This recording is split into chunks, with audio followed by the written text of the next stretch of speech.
Welcome to the 2019 South Texas All Hazards Conference. My name is Tim Smith, Chief Meteorologist of Channel 5. I'll be your MC for the day. Got a lot to do today. This is my 4th year to be here, and I've been looking at the program we have today, and it's going to be bigger and better than ever. We have a lot to do, but before we go any farther, some housekeeping details we need to take care of. Of course, is your safety briefing, and for that, please welcome Al Diaz, the Maintenance and Operations Manager for Convention Facilities in McAllen. Al? Welcome, and I hope you're enjoying your stay now. And again, welcome to the city of McAllen and to the McAllen Performing Arts Center where you're at this time. We're proud of this building and we're proud of our convention center. It's been long, for this construction to happen. We've gone through a lot of events, but before, again, my name is Al Diaz. I'm the Maintenance Operation Manager, and there's little house safety rules that we have. Just to let you know that in the first level here, I feel like I'm going to be at the Fiesta, directing people out.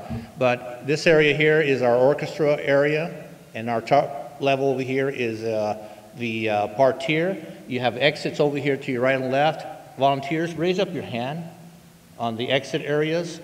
Then people, you can look around where the exits are at. We have here in the bottom area, midway, and to the back in case of an emergency. You can exit out through the doors, exits out to this way. The parterre area will lead you out to the, going out to the right to the stairwells, and then you will meet outside in the meeting area 200 feet away from the building. Same thing for the second level over here, which is our mezzanine level. You people that are up there at this time, which is filling up. Same thing, as you came in, you will go out to your right. You'll go through the stairwells going down the emergency, and that will lead you to the outside. And then as it starts, more people start coming in. We have the very top, which is our grand terrace, and same thing. You come in, you exit out, go to the stairwells, and that will lead you out to the outside of the building, 200 feet away from the building in case of emergency. So in case of emergencies, we have all volunteers in each of the levels. Any assistance with wheelchair, we have a dedicated person volunteer in case to be assisted with the wheelchair within the lower level, second level, which is the mezzanine and the grand terrace. And the same thing for the convention center. We would like you to, once you break out from this area, when you go back to the convention center, there are diagrams in each of the breakout rooms that indicate that you are here. Take a chance to just look at the charts, and anytime there's a presentation with one of the speakers, they will also give you a small little briefing of where the exits are at. So at this time, be safe. Thank you.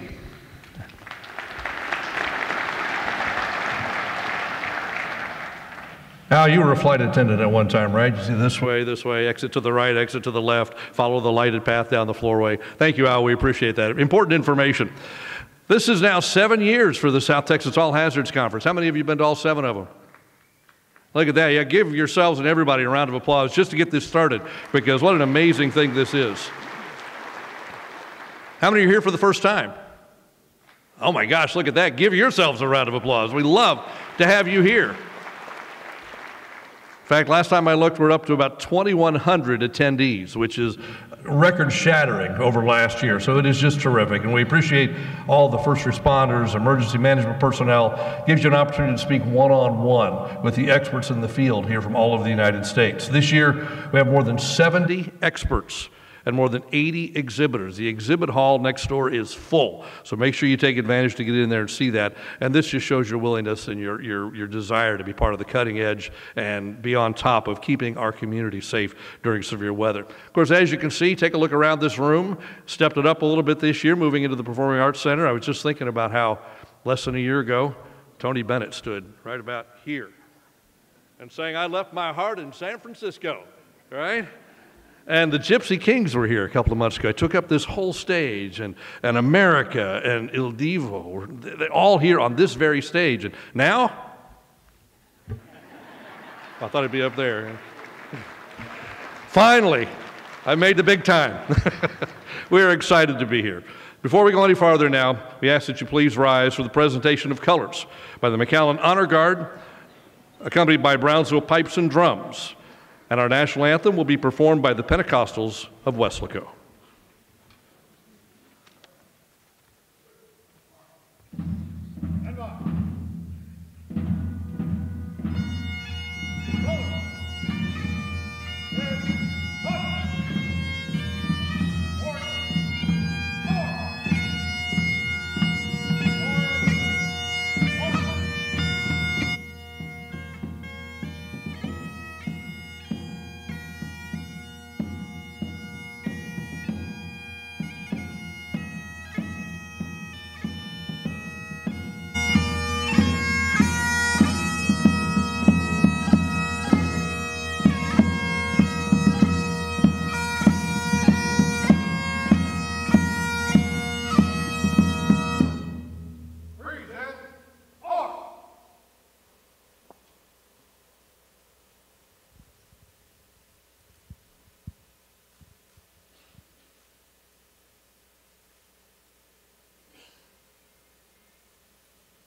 so proudly we hailed at the twilight's last gleaming, whose broad stripes and bright stars through the perilous fight o'er the ramparts we watched were so gallantly streaming, and the rockets rang along, the balls bursting in agony proof through the night that our flag was still there.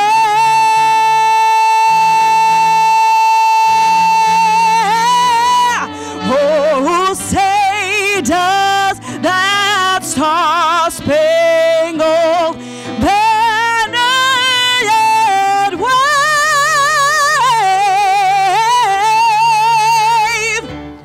o'er the land of the free and the home of the brave.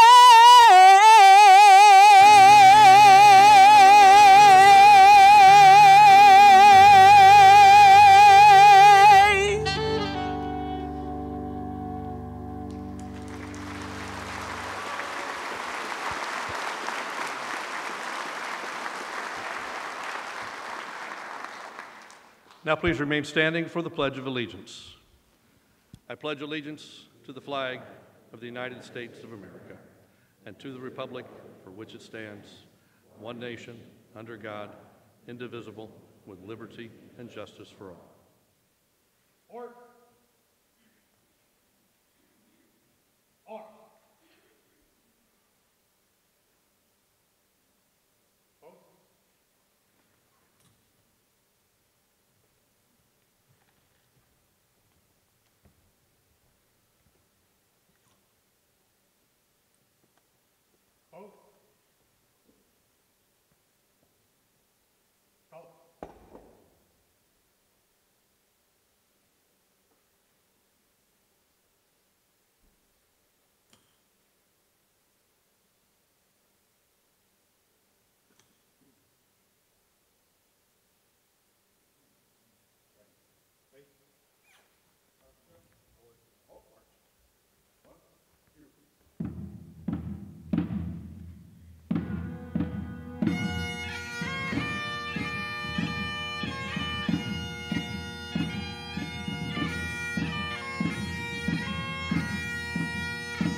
Please remain standing. At this time, we honor our fallen first responders, officers, and servicemen and women who have perished while answering the call or while serving this great country.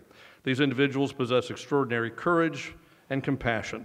They put everything on the line and paid the ultimate price for all those who dedicated their lives to serving and protecting our communities and our nation. Today, we honor their memory.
Thank you. You may be seated. Thank you very much. What a beautiful opening ceremony. What a dedication to those who have done what they did for all of us, right?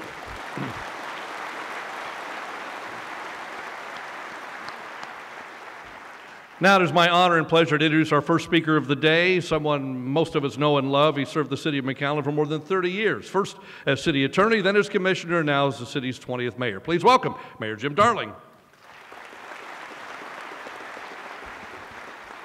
Thank you, Tim, and welcome to the city of McAllen. It's been a great start for this conference. We're very excited to have you here in our city and certainly welcome you with open arms. If you would, I would like to do the invocation, so please join me in prayer. Please bow our heads. Our Lord in heaven, please bless this gathering of men, women, first responders, administrators, and community leaders to this all-hazard conference.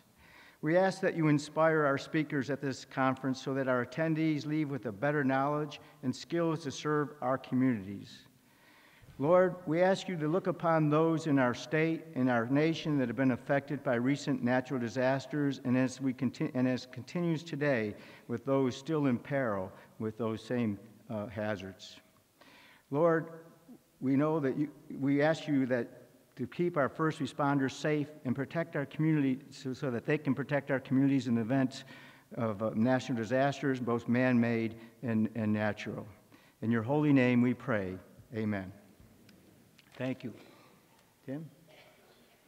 We hope you have a great lineup of speakers today. We're very excited. I think we broke our record. We have 2,300 attendees, and not only from South Texas, but Texas and I think all over the country. So welcome to McAllen. Have a great conference. Thank you.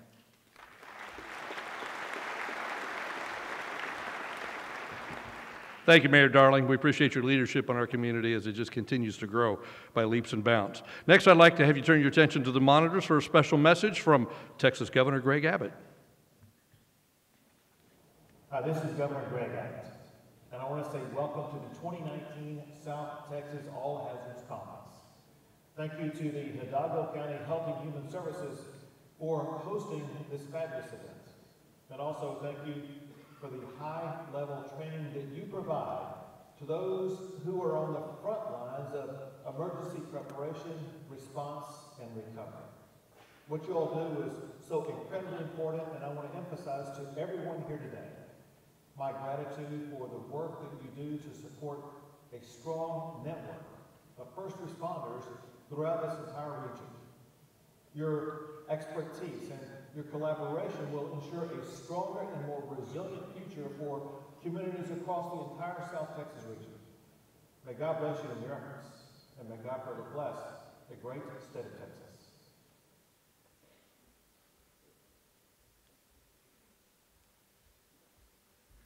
We have to shorten this walk. This is going to be a long day. Thank you to the governor for that message. We appreciate that. That just shows that this is not just a Valley effort, not just a McAllen effort, not an Hidalgo County effort, but a statewide effort. And I think that's shown by everybody in attendance today. So we appreciate that. Our next speaker for a welcome and benediction is Hidalgo County Precinct 1 Commissioner David Fuentes. Hidalgo County Commissioner was first sworn into office in 2017 and is presently serving his first term as Precinct 1 Commissioner. His precinct covers portions of the county, not within city limits, including areas of Alamo, Donna, Weslaco, Mercedes, Progreso Lakes, Monte Alto, La Villa, Hargill, and Edcouch-Elsa. Born and raised in Weslaco, Fuentes graduated from Weslaco High School in 1990 and attended the University of Notre Dame, where he received his bachelor's degree in business administration, majoring in accounting.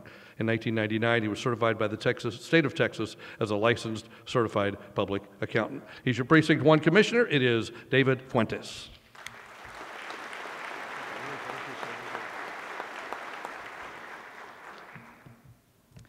Good morning and welcome to the 2019 All Hazards Conference. It's a pleasure to be here, an honor to be here before you today. We thank you for attending and we appreciate you being here. On behalf of Judge Richard Cortez and all of the county commissioners, I would like to extend his regrets for not being able to be here today. He had a prior commitment and he had to be traveling today. I am pleased to be speaking on his behalf here today at the 7th Annual South Texas All Hazards Conference, which has become one of the largest conferences of its kind in the state of Texas. This training conference brings together the top subject matter experts from our region, from the state, and even from the nation, who provide from their expertise and their lessons learned. We are proud to have this free training conference and event in our county that prepares all of us for future emergency events. Building strong relationships with one another is just as critical as understanding each other's capacities. We wish to acknowledge the Texas Department of State Health Services for their continued support and funding. We would also like to extend a thank you to the Texas A&M TEACs for certifying the educational credits for this event. We would also like to extend our gratitude to the City of McAllen for allowing us to host this event here in this beautiful facility. The judge wishes to extend his gratitude to the sponsors, the executive committee, conference committee, and to our faithful first responders, and to every individual here today. On a personal note, I would like to thank the City of Weslaco and all of the first responders that assisted us during this last rain event in June. None of us have to look too far behind in our past to know that it is critical that those relationships that we have as first responders, as city, as government, as school districts, that we all work together to assist each other through these critical rain events. It doesn't have to have 65-mile-an-hour winds to be significant. As we all know, the flooding events that occurred back in 2018 are fresh on our minds, and we need to make sure that we are ready the next time a rain event like this happens. I would like to thank all of those that assisted us during that time.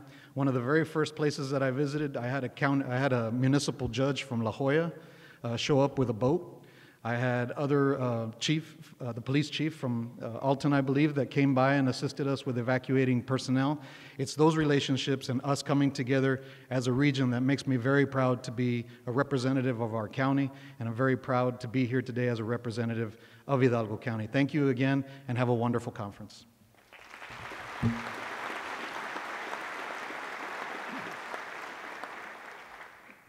Thank you, Commissioner.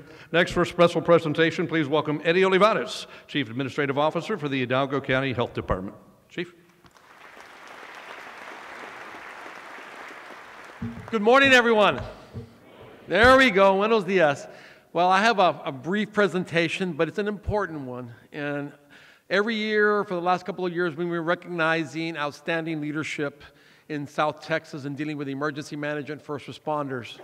This year, I have a tremendous honor on presenting an award to someone who's been part of our community for over 30 years, I think closer to 35, 36 years. I personally have known him for over 50 years. Over 50 years we've known each other. And everyone knows him. Everyone feels his expertise and his knowledge have been paramount to our community and to the resources here in South Texas. But without further ado, I want to read what it says on this plaque.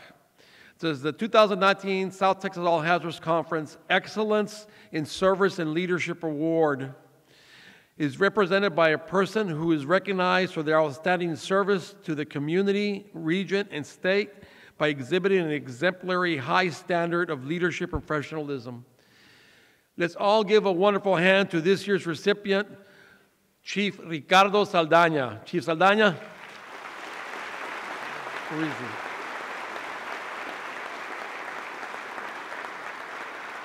There he is. Chief, it's an honor, sir. Thank you, Mr. Olivares. There you go.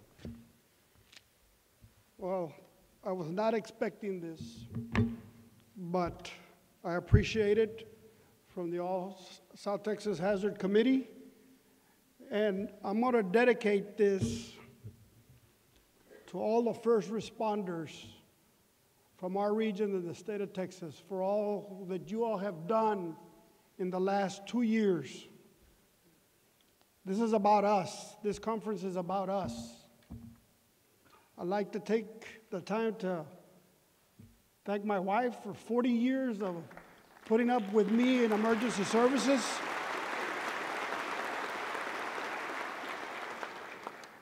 My former staff at the Mission Fire Department for putting up with me for 33 years.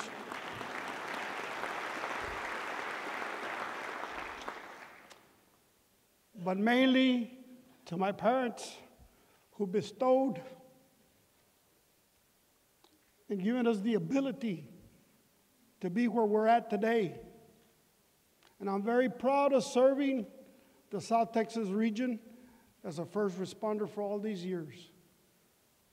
And again, in behalf of my staff at the Hidalgo County Office of Emergency Management, Mr. Olivares and his staff at the Hidalgo County Health Department, and all of those staff members that helped put this program together for the last 7 years, those that are behind the scenes making this happen.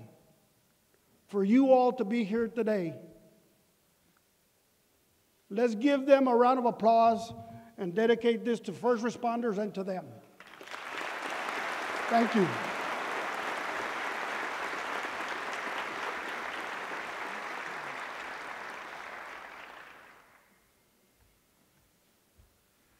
Thank you, and congratulations once again. What a nice award, and well-deserved.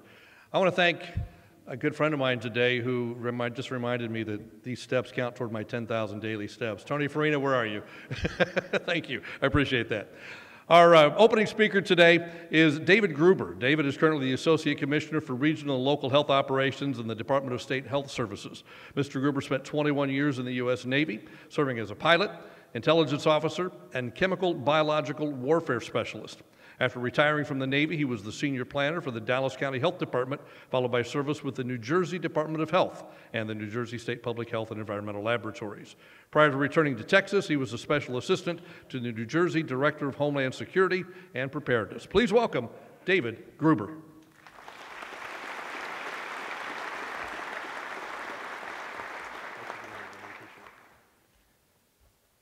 Good morning, everybody, distinguished guests, and all of you who are distinguished guests.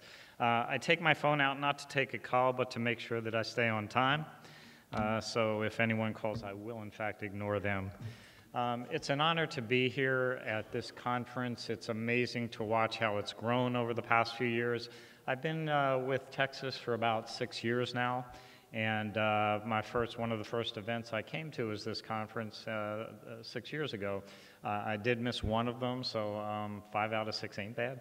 But it is just incredible to see where this conference has been and where it will be going to. There's a lot of people in the room here, and a lot of people who may or may not know each other, but I think what's most critical is that everybody in the room here will contribute at some point in the future to keeping Texas safe and keeping Texas healthy.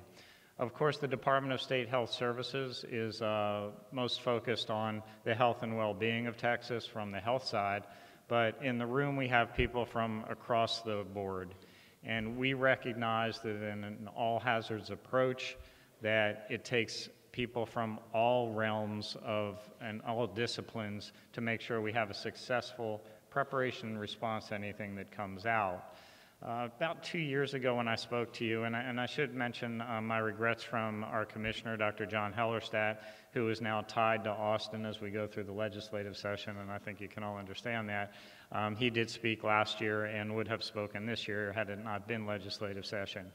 I did get a chance to speak to you a few years ago, and what I focused on was the concept of working as a system, and I continually enforce that back in our offices and across our partnerships. One thing to be thankful for is the fact that we have a tremendous amount of expertise and resources throughout our state.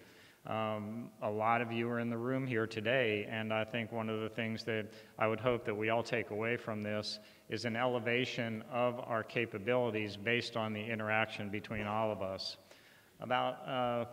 This weekend, I was at a conference in Nashville, a behavioral health conference. Just as a side, it was to look at how to better integrate behavioral health / mental health into public health. I really feel that that's the future of public health right now, and I think we see both in education and across the board and substance abuse that all of those play into many of the things that we work on, particularly in health, law enforcement, education, and a myriad of other things. One of the speakers there spoke about the art of negotiation. And for some of you who know me, I was a negotiator with North Korea forces a while back when I was in the military. It was one of the most unique experiences of my life. I wish I had had the lecture that I had a few days ago, but I want to share a few things that came out of the lecture. And the reason I want to share the art of negotiation is because during an emergency, during an event, there are limited resources available. It doesn't matter how rich you are in resources in general, at some point, you're going to reach a culmination point in which you're out of resources. At that point, there becomes the negotiation for those resources among those who need them. And those negotiations will decide whether or not you're going to get the resources compared to someone else. When I was negotiating with the North Koreans, I was told, I was given a book, and the book was called The Art of Negotiating with Communists. And the core component of that book was that you have to go in a position of strength, and you have to be steadfast in what you do, and basically be stubborn. Right? That's not the way to negotiate. You're not going to get what you want there. This lecture I went to brought up a critical point. And the critical point is whenever you're negotiating, you look at the position you have, but you have to look at what the interests are behind that position. So my position can be that I need X, but I have a reason for asking for that. And you shouldn't look at what the other person's position is, you have to look at what their interests are. If you understand the interests that you have and you understand the interests that somebody else has, you have a better chance of reaching an agreement. Another concept that was brought up during this talk was the concept that there's 5 outcomes in negotiations. 4 of those outcomes, someone loses. It's either a lose-lose, everybody walks away and nobody gets what they want. It's a lose-win where somebody gives up something and they lose but the other person wins. It's the reverse of that, a win-lose, where you get something but the other person has to give up. And then there's the concept of compromise, which everybody assumes is a great position, a great situation where you both give up something and you walk away with what you want. But the best position is a win-win situation, where you both walk away with something that you both need. And that's based on, again, the fact that if you understand the interests of the other person and they understand your interests, you both negotiate around the interests of the other person, not around the position of the other person. Again, this falls directly into what we do for a living, because as we negotiate for those critical resources, whether we're competing with another entity, whether we're competing with another state, whether we're competing with another county, we need to get what we want in order to do our job. And the best way to negotiate that is a win-win situation. So I guess when I look at moving forward, the idea is that we work at a systems approach, we understand what our interests are, what our needs are, we talk to each other, and as you all hear in many lectures or conferences or talks, getting to know someone before the event is most critical, so that when you go into an event, you're not meeting someone for the first time. The old adage, you're not exchanging business cards during the event itself. And these are critical aspects of moving forward. For this particular conference, there's a lot going on.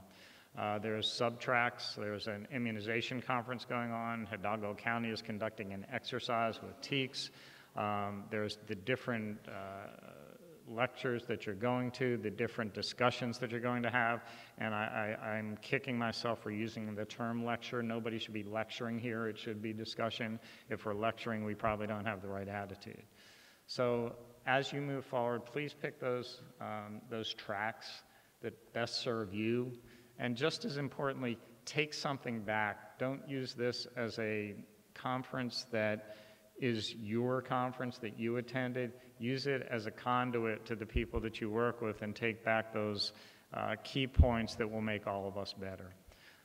With that, I want to thank you for being here. It's an honor for the Department of State Health Services to be a participant and a contributor to the conference. This area, this part of Texas, is something that I've grown very fondly of. I know I am not a Valley person or a Laredo person or a Corpus person, but we do have our offices here, and every time I come down here, it's just an honor and a privilege to be around the people that work here. So have a great, wonderful conference. I wish you the best, and let's keep Texas safe and healthy. Thank you.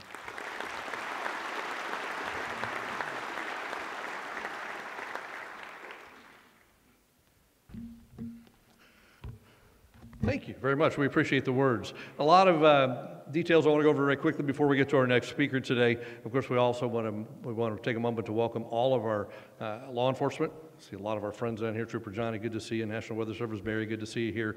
Our first responders, Hidalgo County Emergency Management, all the folks who have made this possible. The 7th annual conference is organized by the Hidalgo County Health and Human Services Department, Hidalgo County Emergency Management, the City of McAllen, and the Texas Department of Emergency Management, TDEM, with primary funding from the Texas Department of State Health Services. So we're here because of them, and we appreciate their efforts. We also want to thank all of our sponsors who contributed to our event, especially our platinum sponsors. For the 6th year in a row, Siddons Martin Emergency Group has been a platinum sponsor of this event. We thank them for their continued support.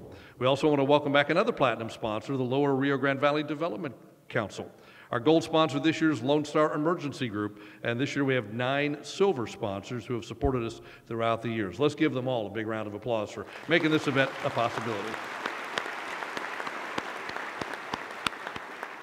I want to remind you about a lot of events happening today once this session is over. Lunch will be on your own, starting at 12 o'clock, but as you know, you're in an area where there's a lot of great restaurants, and if you're not back by 1:30, we'll know you chose to go to BJ's Brewhouse and have fallen in. We'll leave it at that. Then at 1:30, right after lunch, Dr. David Griffin will lead another session this afternoon titled, How to Turn PTSD in PTG. It will change your life. That'll be in the grand ballroom next door. Or you can check out one of the 6 breakout sessions scheduled at that time. We have 2 special trainings at 1:30. In Ballroom C, Drainage District 1 will have their flood event session, and in Ballroom D, Veterans Services Office will have their disaster assistance for veterans sessions. I've only got 8 more pages, hang in there. At 3 p.m. in Ballroom C, the American Red Cross will have their disaster response session. At 3 p.m. in Ballroom D, the Texas State Guard will have an Operation Lone Star session. That's coming up as well. And as a reminder, all sessions of the All Hazard Conference are T-Cole certified. And at 4 p.m., join us back in the exhibit hall for the conference participant reception. The best part of the day, right? This will be your chance to win door prizes from our vendors, and make sure you sign up to win those door prizes during the conference. Tomorrow, we've got some more things you want to check out. The South Texas Immunization Summit is going on tomorrow. That's in the Grand Ballroom all day long. In room 101A, starting at 9:25, there will be an Animal Control Continuing Education Seminar. In room 102BC, starting at 1:30, there will be a Code Enforcement Continuing Education Seminar. And finally, all sessions in your brochure are T-Cole certified. And before you leave tomorrow, make sure you stop by the Palm Lobby for yet another great reception at 3:45, the conference participant reception. Once again, door prizes from the vendors, and make sure you sign up. During the conference, of course, we want you to use social media. As we've learned from years past, your friends want to know where you are, right? And that gives me a chance to do my annual selfie that I can put on Facebook, all right? So everybody has to smile big. Turn this around this way. Okay, you ready? Smile, Barry. I see you. 1, 2, 3. Gotta get this group over here. Trooper Johnny? All right, got you. Good. That's Facebook. No, wait, I got to do Twitter. Hang on. Okay, there's Twitter. All right, wait, now Snapchat. Wait, Snapchat. Instagram. That's all right. We'll do that later. All right. Anyway, don't forget the hashtag is hashtag 2019 STAHC, South Texas All Hazards Conference. Tweet, they'll retweet you. You post it, they'll repost it. So we've got a lot going on, so we appreciate that. All right, next up, our next speaker, ready to go. All right, back on schedule? All right, back on schedule. All right, with that, our next speaker is someone you all know and love. This is a guy who shows up every year and comes and says some amazing things to us and is just a terrific speaker, and we are glad to have him here. This, of course, is Chief Nim Kidd. He currently serves as Vice Chancellor for Disaster and Emergency Services at Texas A&M and is the Chief of the Texas Division of Emergency Management, known as TDEM. We know him as Chief. In this capacity, he's responsible for the state's emergency preparedness, response, recovery, and mitigation activities.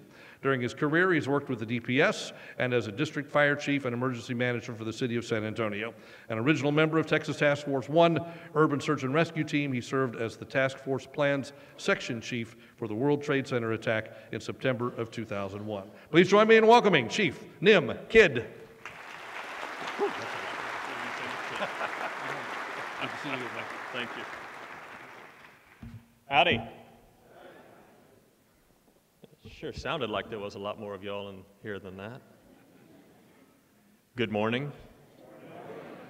Howdy. Oh, that's better.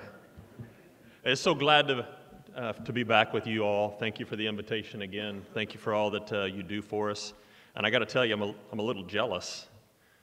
In a couple weeks, we're going to have our statewide conference in San Antonio, and we don't have near as nice of a facility as this, and we don't have quite as pretty people as you are. So if y'all want to come to San Antonio for a little while and join us, come on and do that. I got to tell you, I don't think I got a chance to thank you for your response to the major disaster last June. And so I want to say thank you for that. And I know we worked hard to get public assistance and didn't get it, but the individual assistance, I think, did a lot of good down here for the folks that were involved. I got to ask, how many of you responded to the June flooding of last year? Would you raise your hand for me? Great. Thank you for doing that. And for those of you that didn't respond, give them a round of applause for us, please.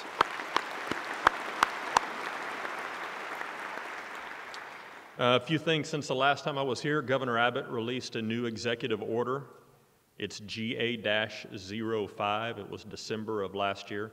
Anybody had a chance to take a look at that yet? Would you raise your hand if you have? If you hadn't, please do. Please take a look at it. It's not a long read. He knows I'm a fireman, so he tried to put some pictures in there so that it would be entertaining for me. He didn't put any pictures in, I asked. But I wish you would go back and read the governor's executive order for emergency management, GA-05. Governor Abbott, in his over 4 years as governor now, has put out a total of 5 executive orders. So when he puts it out, it's pretty important to him. So please take a look, go read that. Also released was the Eye of the Storm. Anybody had a chance to take a look at this yet? Anybody in the room read it besides a few folks here in the front row? If you have not read The Eye of the Storm, would you raise your hand for me? Well, I'm glad I brought a copy. Okay, page 1. I'm kidding, I'm not going to read all of it. But I do want to talk about how we derived the findings in this report, because I think it'll be beneficial to you.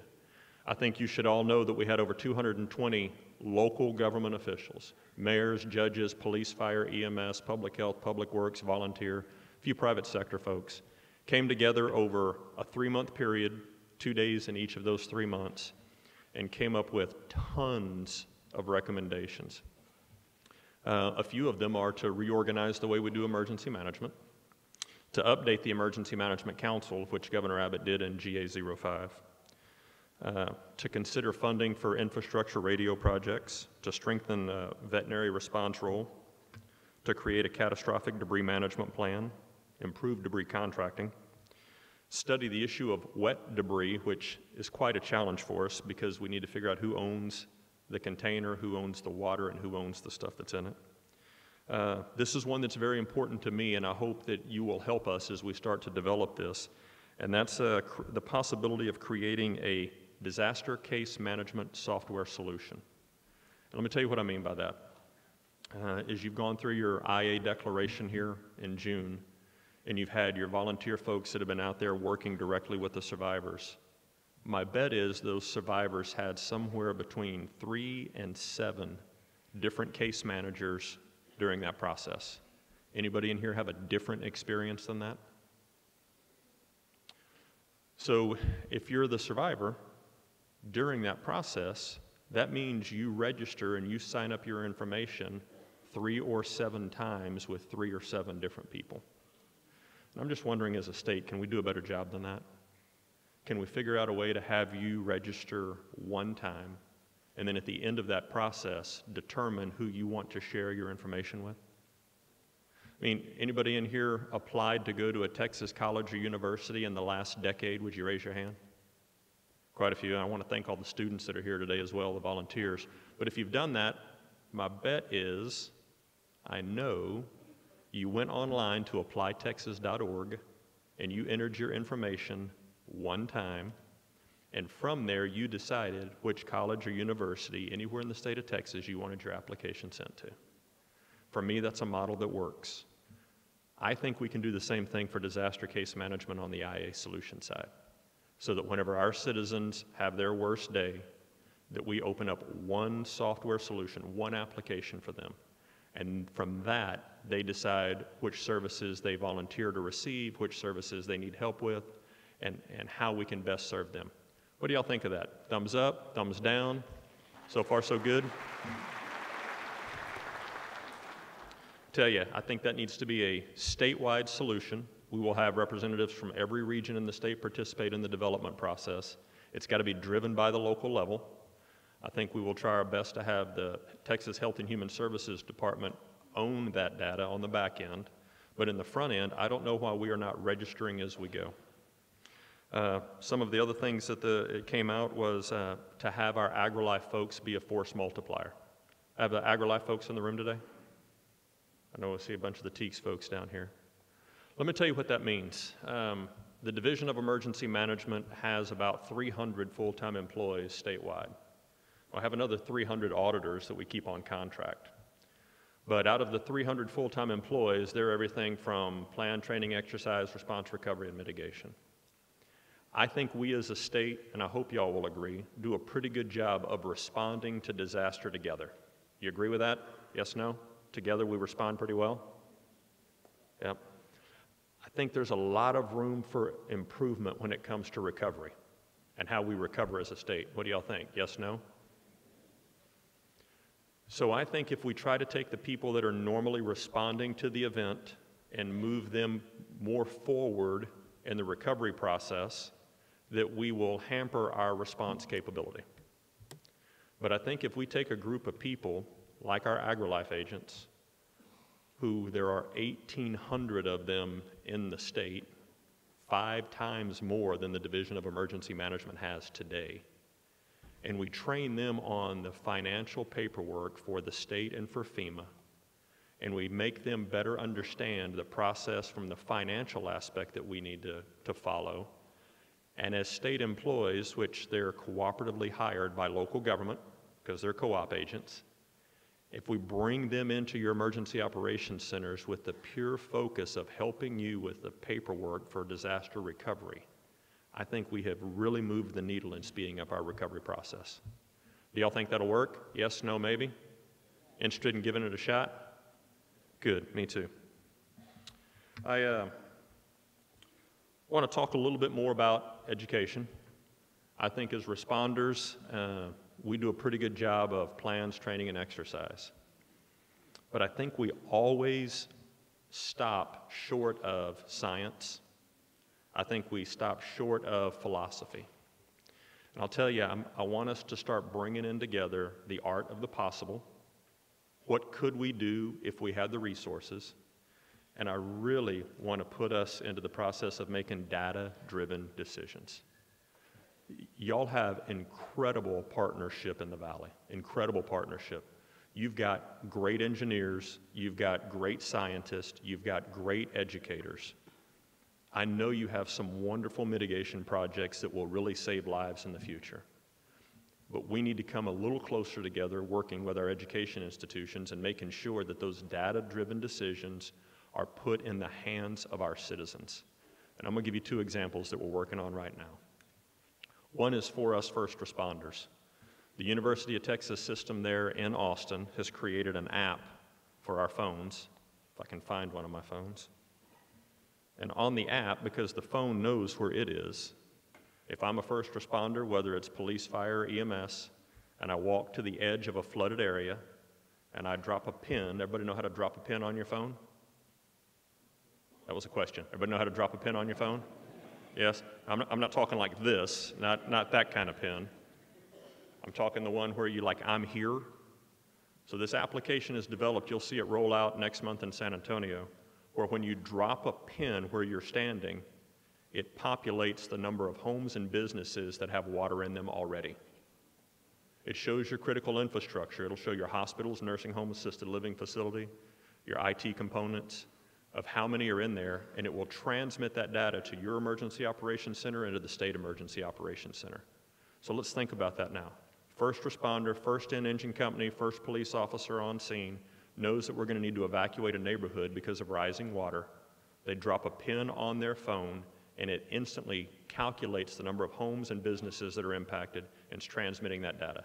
Is that going to make our job a little easier? Yeah. So I really want to roll this out, and I want to push forward with that. There's no way we would have ever developed that without our education partners. I'll tell you another program that's going to take a little longer to develop, but is already in place in Galveston County and Harris County and up in the Dallas-Fort Worth Metroplex.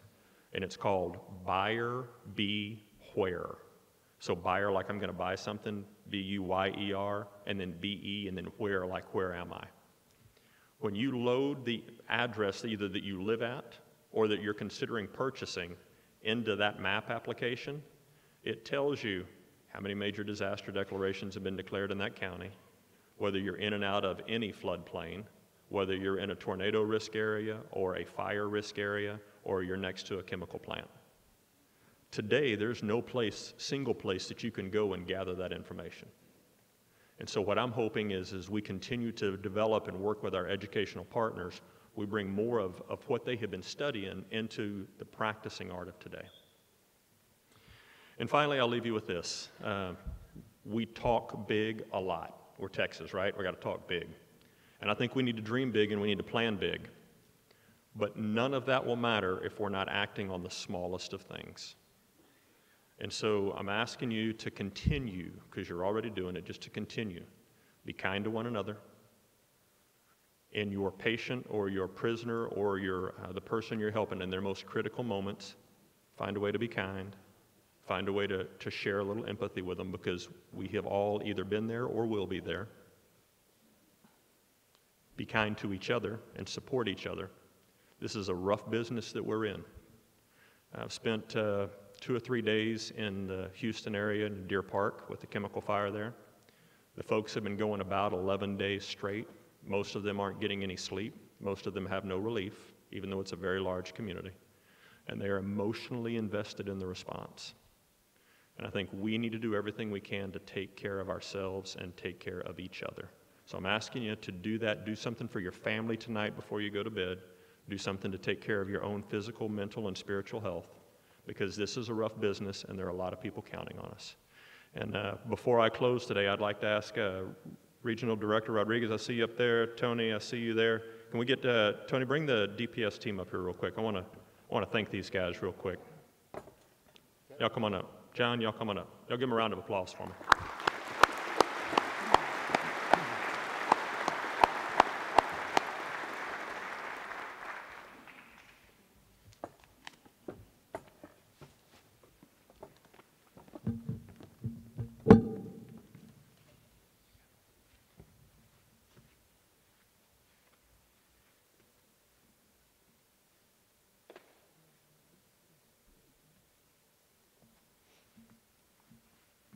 Y'all know these folks? Which one's your favorite?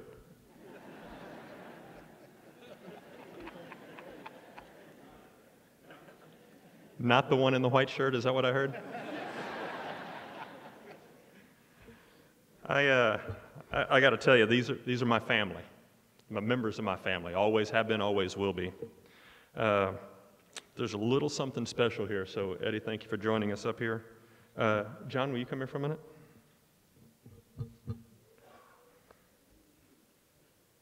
That's for you, buddy. It's from them. All right. Now hang on, I got to read this.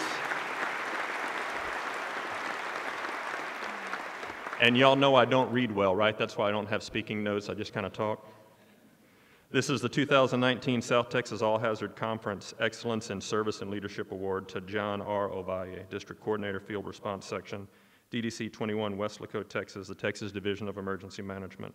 You are hereby recognized for your outstanding service to the community, region, and state by exhibiting an exceptionally high standard of leadership and professionalism. And I can tell you, there is nobody more deserving than John Ovalle of this award. He has been a rock star for us and for you, and I'm proud to be here standing on this stage with you, buddy. Thank you.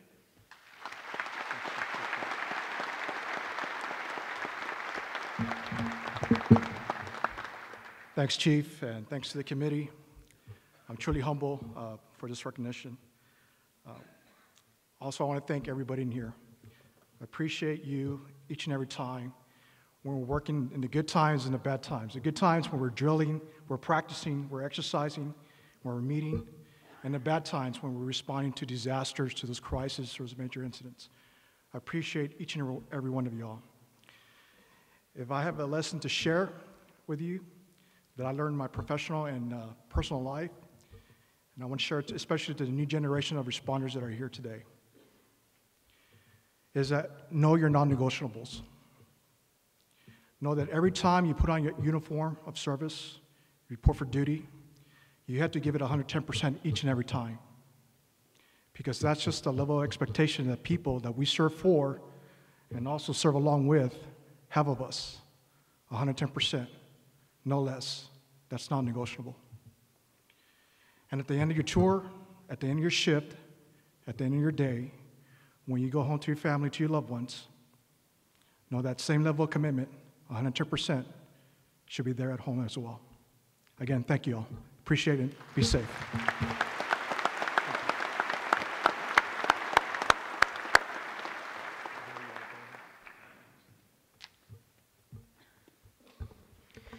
I look at this bell and I've got an urge to like ring it.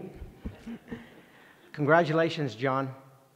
You know, we've had disasters all through the state, both man-made and natural, and I've seen several DCs, district coordinators is what John's title is for us, in action. And whether it's Eagle Pass, helping the community there, or Corpus Christi, Rockport, Port Aransas, John is always there, and he sets the standard.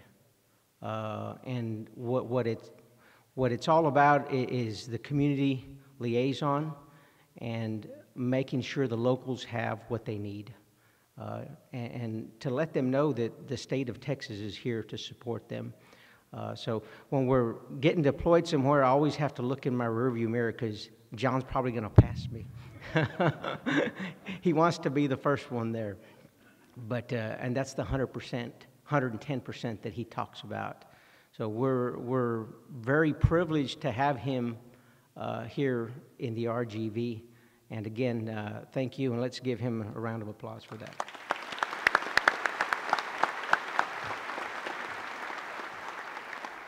Eddie, thank you. And to you, God bless each and every one of you. May God continue to bless the great state of Texas. Enjoy the rest of your conference.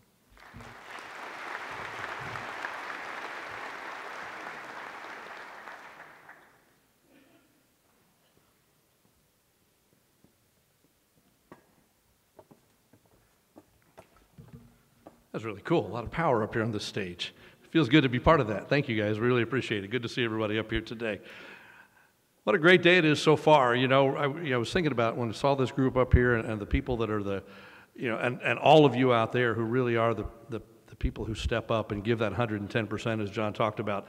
You know, after a hurricane or a tropical storm or a flood event, we get lots of calls and letters saying, hey, thanks for what you did on TV. We appreciate that. You guided us through it. You were the nightlight and things like that. And I thought, I'm sitting in an air-conditioned office, you know, with bright lights and food and an ice chest full of water, and people are bringing us food all day.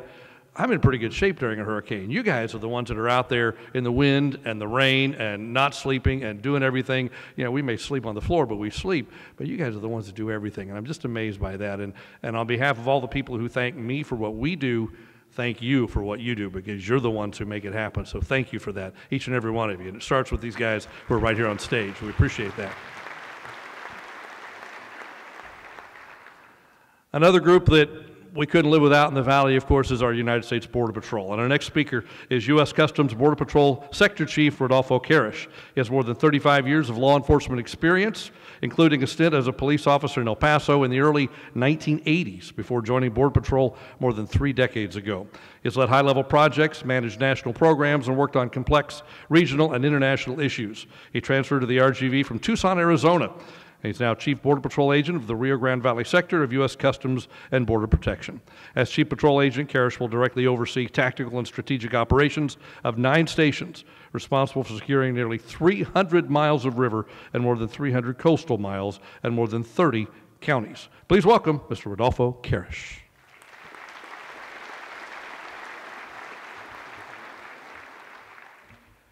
Good morning to everyone. And thank you for the opportunity to come in here and speak to you today. Before I get into my comments, I want to echo everything that I've heard today. I want to thank the first responders, whether you're in law enforcement, fire services, EMS, EMTs, health professionals, emergency managers. You all make a difference in our communities.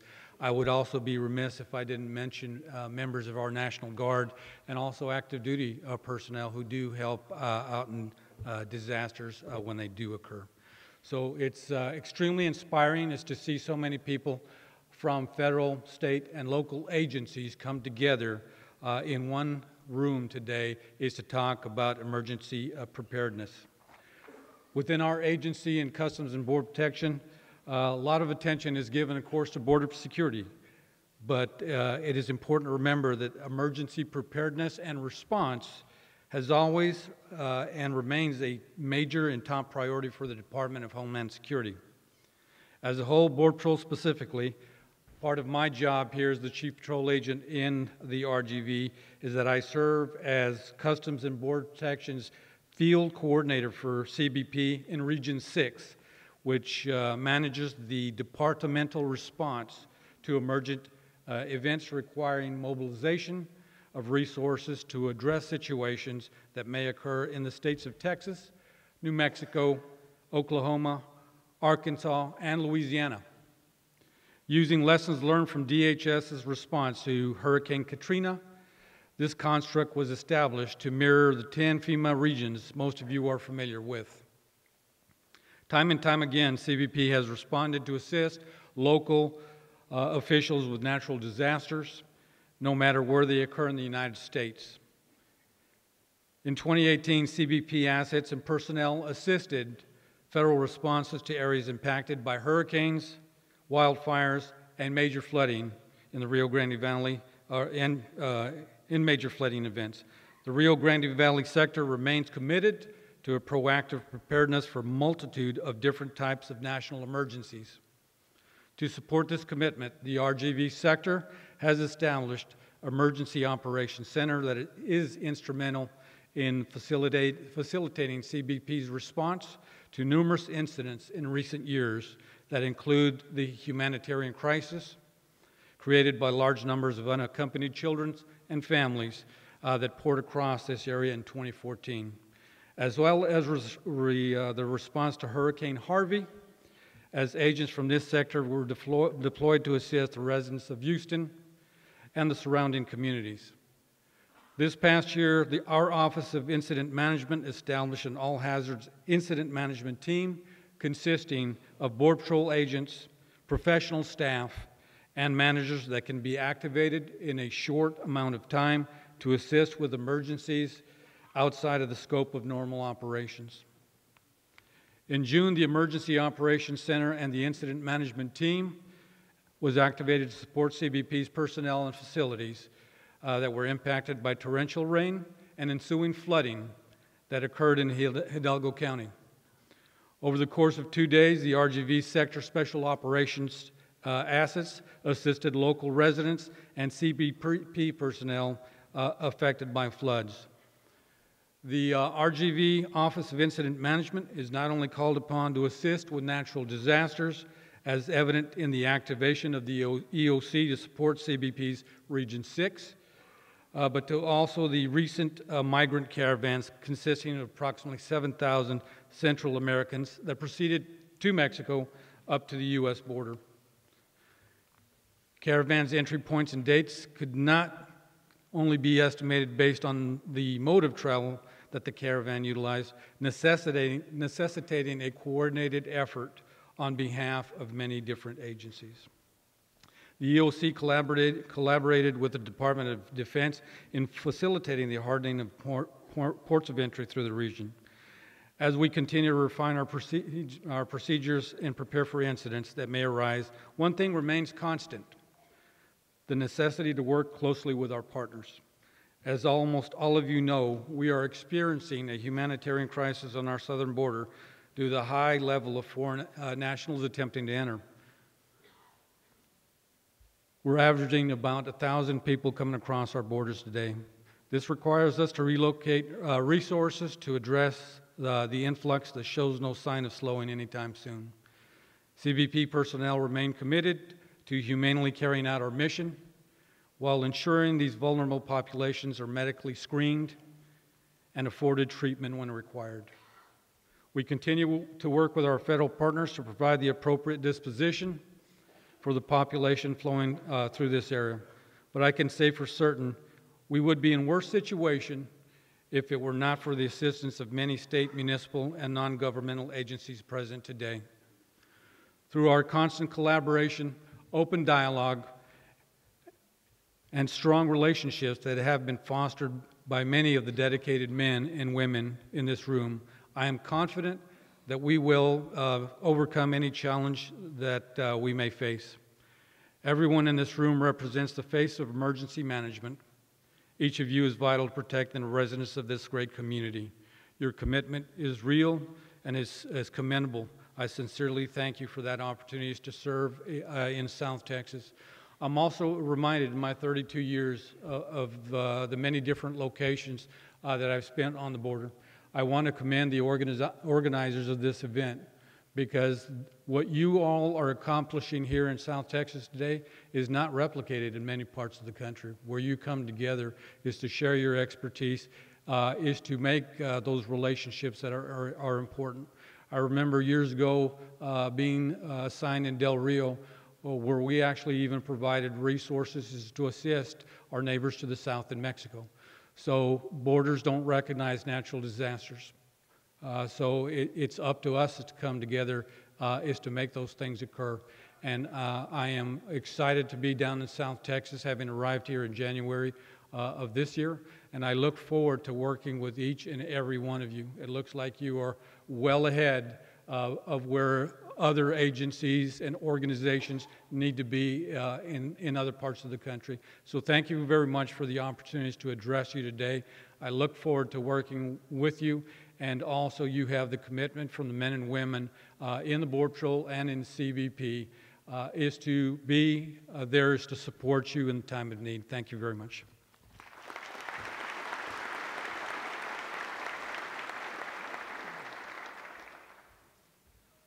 Thank you, Chief. A really important part of our community. They do so much more than just protect the border. They do an awful lot for the Rio Grande Valley. We appreciate everything that you do at Customs and Border Protection. All right, it's time for a short break. We will be back here at 10:30 on the dot. Don't be late. No, this is not time to go to BJ's Brew House. That's not till lunchtime, okay? No beer till lunch. All right, we'll see you back here at 10:30 a.m. Enjoy your break.